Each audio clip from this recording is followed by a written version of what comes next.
तो क्या तुम्हें स्कूबी डू याद है? क्या थी मिस्टर ई की असली कहानी? इस सीरीज का मेन विलन कौन था? और भाई इसका लास्ट एपिसोड तो काफी ज्यादा हॉरर था, जिसे कि इंडिया में बैन किया गया था क्योंकि इसे देखकर छोटे छोटे बच्चों की पैंट गीली हो जाती थी। तो कहानी की शुरुआत क्रिस्टल क्लोव नामक एक चूतिया मेरा मतलब एक भूतिया जगह से होती है, जहाँ पर हमारी गैंग बोलता कुकुर स्कूबी, वेल्मा, नल्ला शैगी, फ्रेड और फ्रेड की लुगाई डेफनी रहते हैं। इस टाउन पर पुराने समय से एक कर्ज है और इसीलिए यहाँ पर आए दिन बहुत खतरनाक घटनाएं होती रहती है। पुरानी बातों की माने तो इस टाउन में हर मिस्ट्री इन्वेस्टिगेशन टीम गायब हो जाती है। स्कूबी और उसकी गैंग की तरह पुराने समय में मिस्ट्री इनकॉर्पोरेटेड नाम की एक गैंग थी, पर उन्हें भी भूतों ने कहीं गायब कर लिया। इसीलिए हमारी गैंग एक नई मिस्ट्री इनकॉर्पोरेटेड टीम बनाती है। पहले एपिसोड में वो लोग एक मिस्ट्री को ढूंढ लेते हैं, पर तभी एक मुच्छर पुलिस वाला उन्हें जेल में डाल देता है। उनके पप्पा लोग उन्हें ऐसा करने से मना कर देते हैं और उन्हें पढ़ाई में ध्यान देने के लिए बोलते हैं। पर तभी कुछ माइनक्राफ्ट खेलते लोगों को टीन के डिब्बे में एक स्लाइम मॉन्स्टर दिखता है, जो कि उन्हें कुछ करने के काबिल नहीं छोड़ता। इसीलिए हमारी गैंग अपनी पढ़ाई लिखाई छोड़कर मिस्ट्री सॉल्व करने के लिए वहाँ पर निकल जाते हैं, जहाँ पर स्कूबी और शैगी डरते डरते स्लाइम के डीएनए को कलेक्ट कर देते हैं। उनकी इन्वेस्टिगेशन उन्हें फ्रूट मार्च तक ले आती है, क्योंकि वो हरे दम पिशाच केक जैसे ही टेस्ट करते थे। वो स्लाइम बॉस को पकड़ने के लिए ट्रैप बनाते हैं, पर वो अलग बात है कि वो उसमें खुद ही फंस चुके थे। वो लोग अपने हाथ मुला जितने दिमाग का यूज करके उस स्लाइम को चबाना शुरू करते हैं और लकीली वो प्लान काम भी कर जाता है। वो लोग वहाँ से निकलकर उस स्लाइम की गुद्दी नाप लेते हैं। उन्हें पता चलता है कि वो स्लाइम उनका ही प्रोफेसर ओफेलो था। उसे नौकरी में पैसा नहीं मिलता था, इसीलिए वो बैंक में डाका मारने की सोचता है। पर डेफनी को कुछ अजीब लग रहा था। अचानक से तभी उन्हें मिस्टर ई नाम के बंदे का कॉल आता है, जो कि उन्हें बताता है कि उनका मिस्टीरियस एडवेंचर तो अब शुरू होने वाला है, क्योंकि ये तो बस एक ट्रायल बॉल थी। पर आखिरकार मिस्टर ई है कौन? वो हमारे हीरोज को हमेशा टिप्स क्यों देता है, ये तो हमें स्टोरी में आगे ही पता चलेगा। फ्रेड और बाकी लोग अपने टाउन के मेयर के पास जाते हैं। उसके पप्पा थियोडोर पर कुछ सालों पहले एक चोरी का केस लगा हुआ था और वहीं पर फ्रेड की सेटिंग डेफनी पर एक बंदा रंग लेडरटॉन लाइन मारा था।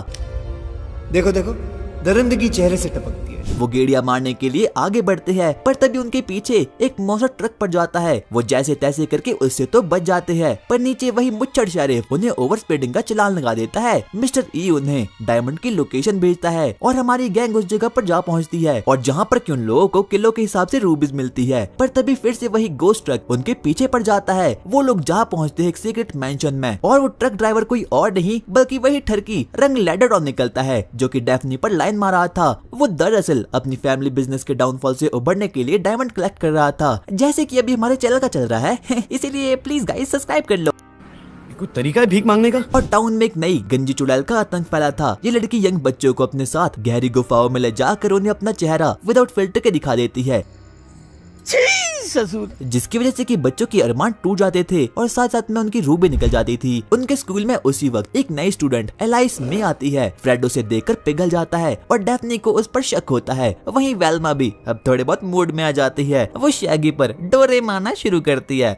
स्टोरी पर वापस आते हैं। वो लोग इन्वेस्टिगेशन करने के लिए स्कूल के पीछे वाले कब्रिस्तान में जाते हैं, जहाँ पर कि वही गंजी चुड़ैल उन पर अटैक कर देती है। पर इस बार वो लोग उसे ट्रैप कर देते हैं और वो निकलती है। फ्रेड की सपनों की रानी एलाइस में उसे रिवेंज लेना था अपने फादर का, इसीलिए वो पूरे शहर में गंजी चुड़ैल बनकर घूमा करती थी। डेफनी को उसकी एक मिस्टीरियस बुक मिलती है, जिसमें कि बच्चों के बारे में लिखा गया था, जो कि 4 सालों पहले गायब हो गए थे। और वो लोग भी पुरानी मिस्ट्री इनकॉर्पोरेटेड थी, बिल्कुल हमारे इस वाले की तरह। बाद में उस गंजी चुड़ैल को बेल मिल जाती है और ये पूरी की पूरी एक सोची समझी साजिश थी, और वो भी किसी और की नहीं बल्कि मिस्टर ई की। अगले एपिसोड में फ्रेड अपनी सेटिंग के साथ कुछ नचनियों का नाच देखने के लिए वहाँ पर जाता है, पर तभी वहाँ पर एक फैंटम आकर राड़ा कर देता है। उनका नया मिशन शुरू होता है। इसी बीच फ्रेड और डेफनी का झगड़ा हो जाता है। स्कूबी और शैगी के संबंध भी थोड़े खराब हो जाते हैं और स्कूबी अपना नया दोस्त एनाबेला के दूर के भाई को बनाता है, एक पापी गुड्डे को। उन्हें उस फैंटम की चमचमाती तशरीफ का क्लू एक यूट्यूब वीडियो से मिलता है। वो उसके लिए एक ट्रैप बनाते हैं और रिवील होता है कि वो तो डैनियल प्रीट था, एक फेमस पॉप स्टार। और अब डेफनी वापस से फ्रेड की सेटिंग बन जाती है और स्कूबी और शैगी भी वापस से मित्र बन जाते हैं। आगे एक रोबोटिक कुत्ते का आतंक क्रिस्टल क्लोव में फैल जाता है। शेरिफ स्टोन को थोड़ी गलतफहमी होती है और इसीलिए वो स्कूबी को पकड़ देता है। मेरी समझ में नहीं आता बुड्ढे, तुम मेरे ही पीछे क्यों पड़ गया है? और बाकियों से दूर ले जाता है। और जब बाकी लोग स्कूबी से मिलते हैं तो उन्हें वहाँ प्रोफेसर पेरिसिलियस दिखता है, जो कि मिस्ट्री इनकॉर्पोरेटेड का फॉर्मर मेंबर था। वो फ्रेड को धमकी देता है है कि उसके साथ कुछ तो बुरी चीज होने वाली है और फ्रेड भी थोड़ा बहुत डर जाता है। गैंग को पता चलता है कि वो शैतानी कुत्ता एक रोबोटिक कुत्ता है और उनका शक सीधा वेल्मा के पुराने लैंडी से दिखने वाले क्लासमेट पर जाता है जिसका नाम जेसन वाइट था, एक लड़का जो कि टेक्नोलॉजी पगलू था और उसे वेल्मा पर बहुत बड़ा क्रश था। पर जेसन अपने पर लगे सभी लांछन को इनकार कर देता है और उसी रात वही रोबोटिक कुत्ता उन पर अटैक कर देता है, पर वो लोग एक मशीन की हेल्प से उसे पेल देते हैं। दरअसल इस कुत्ते के पीछे जेसन की मॉम का हाथ था जो कि शैगी और स्कूबी को मारकर वेल्मा को अपने बेटे की लुगाई बनाना चाहती थी। और उसके बाद शेरिफ स्टोन को पता चलता है कि प्रोफेसर पेरिसिलियस एस्केप कर गया है और मिस्टर ई हमारी गैंग को एक नई लोकेशन भेजता है। अगले एपिसोड में शीला एंटोनियन नाम की एक औरत एक गोरे होने वाली क्रीम का ऑक्शन करती है, पर तभी वहाँ पर हुस्न का दीवाना एक वैम्पायर वहाँ पर आकर उसे चुरा देता है। हमारी नल्ली गैंग एक बार फिर से एडवेंचर पर जाती है। एक कब्रिस्तान में उन्हें वही वैम्पायर मिलता है जो कि वहाँ से फूल चुराता है। उन्हें पता चलता है कि वैम्पायर एक इमॉर्टल सीरम को बना रहा है जिससे कि वो तकरीबन 500 साल तक जिंदा रहेगा, पर उस वैम्पायर के लड़कियों जैसे शौक थे, इसीलिए वो लोग उसे जाल से बेहाल कर देते हैं। उन्हें पता चलता है कि वो वैम्पायर कोई और नहीं बल्कि शीला एंटोनियन ही होती है। वो लोग इस मिशन को कंप्लीट कर देते हैं, पर तभी मिस्टर ई का एक खुफिया आदमी उन पर नजर रखे हुए था। इस एपिसोड की शुरुआत एक सॉकर गेम से होती है। अचानक से वहाँ पर गॉडेस ऑफ लव आती है जो कि पूरे क्रिस्टल क्लोव को मोहित कर देती है अपने स्पेल से और अब सभी के सभी लोग एक दूसरे के साथ प्यार में पड़ चुके हैं और शैगी और वेल्मा भी इस स्पेल के शिकार बन चुके हैं। पूरा का पूरा क्रिस्टल क्लोव टाउन हवस का शिकार बन चुका है, पर तभी स्कूबी जो कि स्पेल से इम्यून था अब वही इस टाउन की आखिरी हो बच चुकी थी। वो जैसे तैसे करके प्रोफेसर पेरिसिलियस से मिलता है। दोनों साथ मिलकर एक एंटीडोट को बनाते हैं और स्कूबी अपनी पिचकारी चलाता है, मेरा मतलब एंटीडोट की पिचकारी चलाता है और वो लोग उस स्पेल के इफेक्ट से बाहर आ जाते हैं। उन्हें पता चलता है कि वो चुड़ैल कोई और नहीं बल्कि एमेंडा स्माइट है, एक ऐसी चुड़ैल जो कि पुरानी समय में रानी बनना चाहती थी, पर अफसोस वैसा नहीं कर पाई। वो इविल तोता कुछ तो पका रहा था। एड मशीन उन्हें बताता है कि अगर उस इविल तोते को जमीन के अंदर वाला ट्रेजर मिला तो सब कुछ बर्बाद हो जाएगा। अगले एपिसोड में बहुत सालों पहले एक ट्रेजर के पीस के लिए कुछ लोग आपस में लड़ जाते हैं, पर उनकी बुरी किस्मत वो मेंशन ही जमीन के अंदर धंस जाता है। हमारी गैंग की गांड में खुजली हो रही थी, इसीलिए वो लोग उसके पीछे का रहस्य जानने के लिए वहाँ जाने का डिसीजन लेते हैं। वो मेंशन दरअसल उन्हें अपनी यूनिवर्सिटी के नीचे मिलता है और जब वो लोग वहाँ पर पहुँचते हैं तो दरवाजा बंद हो जाता है। वो लोग अब यहाँ पर फंस चुके थे। एक रेडियो उन्हें असली मिस्ट्री इनकॉर्पोरेशन समझकर उन पर जानलेवा हमला करना शुरू कर देता है, पर इसकी आवाज डॉक्टर जे जैसी क्यों लग रही है। वो लोग अपनी जान बचाकर एक मिस्टीरियस पजल के टुकड़े को ढूंढ लेते हैं और जहाँ उन्हें एक पिद्दी सा गॉब्लिन दिखाई पड़ता है। वो कोई और नहीं बल्कि डैनी डैरो था, डैरो फैमिली का आखिरी आदमी। उसने अपनी पूरी जिंदगी इस सोने के टुकड़े के पीछे बर्बाद कर ली, पर तभी अचानक से मेंशन जमीन के अंदर धंसना शुरू हो जाता है। दरअसल इस टुकड़े पर एक शाप लगा हुआ था। उस बुड्ढे का जीकर बहुत हो चुका था, इसीलिए वो स्कूबी को सोने का टुकड़ा देखकर निपट जाता है और जिससे भी बाकी के 2 टुकड़े मिलेंगे वो पूरी दुनिया पर राज करेगा। पर आखिरकार उन टुकड़ों को कौन ढूंढ रहा है और तभी मेयर जॉन्स उन्हें देख लेता है और वो वहाँ से भाग जाता है। अगले एपिसोड में एक चाइनीज बच्ची पॉन शॉप में, अरे मेरा मतलब जहाँ पर की पुराने सामान बेचे जाते हैं, वो अपने गुड्डे की रिंग के बदले शॉप ऑनर को शंडे लगाकर एक ड्रैगन रिंग को हड़प लेती है। उसका नाम मिली था, पर अंगूठी चुराने के कारण से 2 विजार्ड उसे नाराज हो चुके थे। उसके बाद मिली कोस्टल क्लोव में मिस्ट्री इंक से मिलती है, यानी कि स्कूबी, वेल्मा, शैगी और बाकी लोगों से, और उसे पहली नजर में शैगी का बड़ा काला 7 फुट का धिक्कार है हम पर। कुत्ता काफी ज्यादा पसंद आ गया था। अबे तुम क्या सोच रहे थे। डेफनी के फादर उन्हें और अपने क्लाइंट मिस्टर यैन को अपने घर डिनर के लिए इनवाइट करते हैं, पर तभी एक अजीब सा लाल विजार्ड वहाँ पर आकर राड़ा शुरू कर देता है। वेल्मा को मिली और उस विजार्ड के संबंध बिल्कुल भी ठीक नहीं लगते। उसे पता चलता है कि वो विजार्ड मिली की अंगूठी चुरा कर ड्रैगन हट को पाना चाहता है, पर तभी एक और विजार्ड वहाँ पर आकर लड़ाई शुरू कर देता है। उन सभी का मकसद एक ही है, रूबी यानी कि ड्रैगन हट को चुराना। बाद में जाकर उन्हें पता चलता है कि वो विजार्ड डेफनी के पापा का क्लाइंट मिस्टर यैन था। He was just a client for me. और मिली का भी चाइना जाने का वक्त आ चुका था, पर शैगी इस बात से काफी ज्यादा दुखी था, इसीलिए वो उसका पीछा करता है और वहाँ पर जाकर उसे पता चलता है कि मिली तो शुरुआत से उसका फुद्दू बना रही है। उसने तो सभी रिंग्स को कलेक्ट करके पहले ही रूबी को ले लिया है, पर बाद में जाकर वो लोग उसे पकड़ लेते हैं। पर क्या फायदा, शैगी भाई का तो कट गया ना। शैगी और स्कूबी को मौका मिलता है विंसेंट गूल्ड के साथ डिनर करने का, बट जब वो उसके मेंशन के अंदर जाते हैं उन पर एक ड्रैकुला अटैक कर देता है। वो उसी फटी हालत के साथ वहाँ से निकलने की कोशिश करते हैं और उस मॉन्स्टर का नाम नाइट फ्राइट था।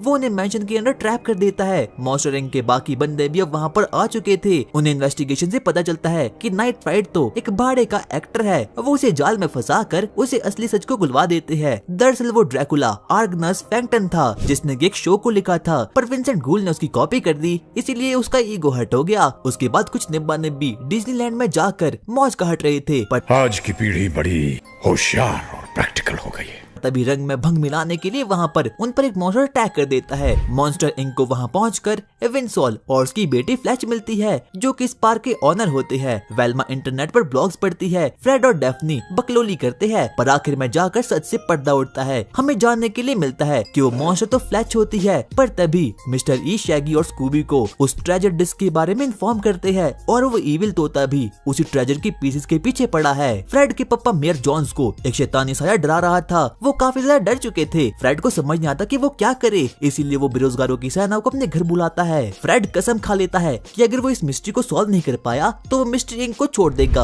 वो लोग कैमरा फिट करते हैं। वो लोग वहाँ जाकर वेल्मा की मॉम से भी हेल्प लेते हैं। इस केस को सॉल्व करने में बहुत सी क्रीपी चीजें होना शुरू होती है। वेल्मा को कैमरा से पता चलता है कि मेयर जॉन्स उनसे कुछ तो छुपा रहे हैं। फ्रेड ट्रैप लगाता है और उस काले साये को पकड़ लेता है, और वो साया कोई और नहीं बल्कि वही तोता प्रोफेसर पेर्सिलियस होता है। और उसके बाद वो मेयर की डिश चुरा कर पंछी बनकर निकल जाता है। फ्रेड डेफनी को प्रपोज करता है और उससे पूछता है कि क्या वो उसकी शॉटगन के साथ खेलना चाहती भी है या फिर नहीं। आगे हमें पता चलता है कि तकरीबन 20 साल पहले ओरिजिनल मिस्ट्री इंक ने कर्स डिस्क के बारे में पता लगाया, पर उनकी इस डिस्कवरी को फ्रीक नाम की एक ओजी भूत ने देख लिया। प्रेजेंट में हमारी गैंग भी उसी डिस्क को ढूंढने के लिए तैयार हो चुकी थी। उन्हें एक स्पेनिश आदमी HP हेटक्राफ्ट से मदद मिलती है, पर तभी उनकी इन्वेस्टिगेशन इंटरप्ट हो जाती है। एक मिस्ट्री मशीन के एक्सप्लोजन से वहाँ पर एक विलन ऑब्लिटरेट्रिक्स वहाँ पर उत्पन्न हो चुकी थी। जैसे तैसे करके वो अपनी तशरीफ बचाते हैं। उन्हें थोड़े बहुत क्लूज मिलते हैं, जिसकी मदद से कि वो अंडरग्राउंड चर्च पहुंचते हैं, और वहाँ पर उनका सामना एक बार फिर से ऑब्लिटरेट्रिक्स से होता है। और वहाँ पर उनकी मदद करने के लिए वहाँ पर मिस्ट्री इंक की फॉर्मर मेंबर कैसिडी विलियम्स वहाँ पर आकर उस भूतनी की गुद्दी चिपका देती है, और ऑब्लिटरेट्रिक्स कोई और नहीं बल्कि फ्रेड की दिल की रानी एलिस में निकलती है। पर खतरा अभी तक टला नहीं था। वहाँ पर एक ओजी विलन फ्रीक वहाँ पर आता है, और 20 साल पहले ओरिजिनल मिस्ट्री इंक को उस पजल के पीसेस मिले थे, पर इविल तोते ने गद्दारी कर दी। रात के समय हमारी गैंग डिसाइड करती है कि वो लोग चोरी छिपाते एक बार फिर से फ्रीक के पास जाएंगे। सभी लोग रात के 1 बजे मिलते हैं। उन्हें मेयर जॉन्स के कमरे से एक मैप मिलता है, जिसमें कि डिस्क के बारे में काफी कुछ लिखा था, पर तभी फ्रीक वहाँ पर आकर उन्हें शेरिफ के हाथों पकड़वा देता है। उनके पेरेंट्स वहाँ पर आते हैं। डेफनी के फादर उसका और फ्रेड का रिश्ता हमेशा हमेशा के लिए तोड़ देते हैं। फ्रीक एक बार फिर से स्कूबी और शैगी पर अटैक कर देता है। एड मशीन वहाँ पर आकर उन्हें बचाता है, पर प्रोफेसर पेर्सिलियस एड मशीन के ऑफिस में जाकर उसे खत्म कर देते हैं। वेल्मा को कुछ कोऑर्डिनेट्स मिलते हैं जहाँ पर कि जाकर कि वो डिस्क के पीसेस को ढूंढ सकती है, पर फ्रीक और वो तोता एक बार फिर से उन्हें चूना लगा देता है। बाद में जाकर फ्रेड को पता चलता है कि फ्रीक कोई और नहीं बल्कि उसके पापा मेयर जॉन्स है, और ये सब कुछ उसका ही प्लान था। उसने मिस्ट्री इंक का खेल रचा और फ्रेड को उसके असली माँ बाप से बचपन में ही दूर कर दिया। हाँ, इसका मतलब ये है कि वो मेयर फ्रेड का असली बाप नहीं है। फ्रेड को बहुत बड़ा झटका लगता है, इसीलिए वो अपने रियल मॉम डैड को ढूंढने के लिए वहाँ से निकल जाता है। और अब मिस्ट्री इंक टूट चुकी थी। शैगी के पेरेंट्स उसे मिलिट्री स्कूल भेजते हैं और स्कूबी को एक फार्म में भेज देते हैं, और अब वेल्मा काफी ज्यादा दुखी हो चुकी थी। पर तभी प्रोफेसर पेर्सिलियस 2 डिस्क के पीसेस को लेकर वहाँ से भाग जाता है, और अब मिस्ट्री इंक के पास लड़ने के लिए कुछ बचता ही नहीं। और अब मिस्ट्री इंक के टूटने के बाद क्रिस्टल क्लोव के विलन्स और भी ज्यादा एक्टिव हो चुके थे। क्राई बेबी क्लाउन नाम का एक जोकर सिटी पर हमला कर देता है, और अब जैनेट सिटी की नई मेयर बन चुकी थी। एक मिस्ट्री फिगर उसे मिस्ट्री इंक को रियूनाइट करने का ऑर्डर देती है, और उसे स्कूबी की एक्चुअल लोकेशन के बारे में बताती है। और उसके बाद मेयर जैनेट और स्कूबी मिलकर उसके लंगोटिया या शैगी को बचाते हैं, और वो भी मिलिट्री स्कूल से। साथ मिलकर वो लोग फ्रेड को भी ढूंढ लेते हैं, जो कि बेचारा डिप्रेशन के ढोकले खा रहा था, क्योंकि हम खानदानी गरीब है। हमारा बाप गरीब, दादा गरीब, परदादा गरीब, उसका बाप गरीब, सब गरीब। वो लोग वेल्मा को ढूंढते हैं, और पता चलता है कि वेल्मा ही वो मिस्ट्री फिगर थी कि जिसने की मेयर जैनेट को मिस्ट्री इंक को यूनाइट करने को कहा था। वो चारों तो मिल गए थे, पर अब वो ढूंढने के लिए जाते हैं फ्रेड की बंदी डेफनी को। फ्रेड के दिल के टुकड़े टुकड़े हो जाते हैं जब वो डेफनी को एक मूवी स्टार के साथ डेट पर आया हुआ देखता है। बताओ, ये भी गोल्ड डिगर निकली। वो लोगों से वापस लाने की कोशिश करते हैं, पर अब वो जिंदगी में मूव ऑन कर चुकी थी, इसीलिए वो नहीं आती।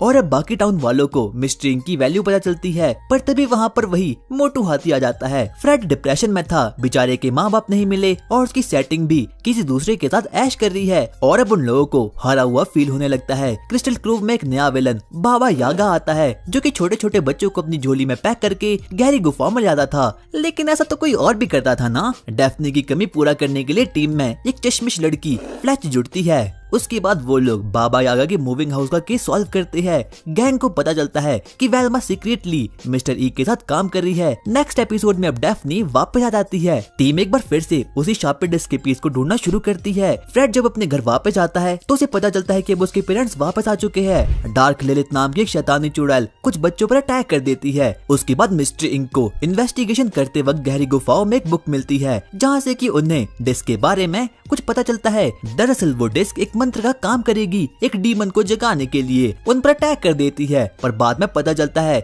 कि वो तो फ्लैच है और वो मिस्टर ई के लिए काम कर रही है। पर वो डिस्क के पीस को बहनचारे के तौर पर वेल्मा को दे देती है, क्योंकि ऑफ कोर्स वो उसकी फ्रेंड थी। पर तभी एक मिशन पर जाते समय एक बार वो इविल तोता फिर से डिस्क को चुरा देता है और वहीं दूसरी तरफ हमें पता चलता है कि फ्रेड के असली पेरेंट्स जूडी और ब्रैड मिस्टर ई के लिए काम कर रहे हैं। उनका एक ही मकसद है कि कैसे भी करके मिस्ट्री INC से उन डिस्क के पीस को चुराना और मिस्टर ई तक पहुंचाना, और वो इविल तोता और मिस्टर ई साथ मिलकर काम कर रहे हैं। उनका मिशन है मिस्टर इंक को खत्म करना और शार्पेड डिस्क को वापस से जोड़ना। और अब आधे डिस्क पीसेस फ्रेड के पास है और आधे मिस्टर ई और उस तोते के पास है। बाद में जाकर पता चलता है कि मिस्टर ई और प्रोफेसर पेरिकल्स असली मिस्ट्री इनकॉर्पोरेटेड के मेंबर है। हमारी गैंग को नेक्स्ट एपिसोड में हार्ट ऑफ जैगवार मिलता है, एक ऐसा वेपन जो कि यूनिवर्स की महान पावर्स को रोकने का दम रखता है और पुरानी मान्यताओं के हिसाब से इसी की वजह से दुनिया बचेगी। लास्ट एपिसोड में प्रोफेसर पेरिकल्स सभी डिस्क को इकट्ठा करके एक शैतान को जो कि पिछले 1000 साल से ट्रैप्ड था उसे छुड़ा देता है। उसका नाम निबुरो था और पुरानी मान्यताओं के हिसाब से स्कूबी ही निबुरो को खत्म करेगा और निबुरो को भी इसके बारे में पता था, इसीलिए वो सबसे पहले स्कूबी को खत्म करने के लिए आगे बढ़ता है, पर वो ऐसा नहीं कर पाता। उसके बाद निबुरो प्रोफेसर पेरिकल्स की बॉडी पर कब्जा कर अपना बड़ा रूप ले लेता है और अब वो एक हैवान में बदल चुका था और सबसे पहले वो फ्रेड के पेरेंट्स को खा जाता है, क्योंकि वो 1000 सालों से भूखा था। और अब क्रिस्टल क्लोव के साथ साथ अब पूरी दुनिया खत्म होने के कगार पर आ चुकी है। हमारी गैंग एक last bar heart of Jaguar को बनाती है, क्योंकि पिछला हार्ट ऑफ जैगवार उस निबुरो ने खत्म कर लिया था, जिससे कि एक ब्लैक होल खुलता है और अब फाइनली निबुरो खत्म हो चुका था और अब फाइनली सब कुछ सॉल्व हो चुका है। क्रिस्टल क्लोव में कोई मिस्ट्री नहीं बचती जिसमें कि वो बच्चे अपना टाइम वेस्ट कर सके, इसीलिए सभी लोग सरकारी नौकरी के लिए तैयारी करना शुरू कर देते हैं। पर तभी किसी दूसरी टाइमलाइन का मिस्टरी उन्हें कांटेक्ट करता है और एक नई मिस्ट्री को दे देता है उन्हें सॉल्व करने के लिए। तो गाइस, अगर तुम्हें डेफनी की पसंद आई हो, अब मेरा मतलब अगर तुम्हें वीडियो पसंद आई हो तो इस वीडियो पर दबा के लाइक ठोको, इस वीडियो को हाइप भी कर दो और अगर तुम 200 कमेंट्स पूरे कर लोगे तो मैं नई वीडियो पर मजदूरी करना शुरू कर लूंगा। तब तक के लिए जरा मैं डेफनी से मिलकर आया।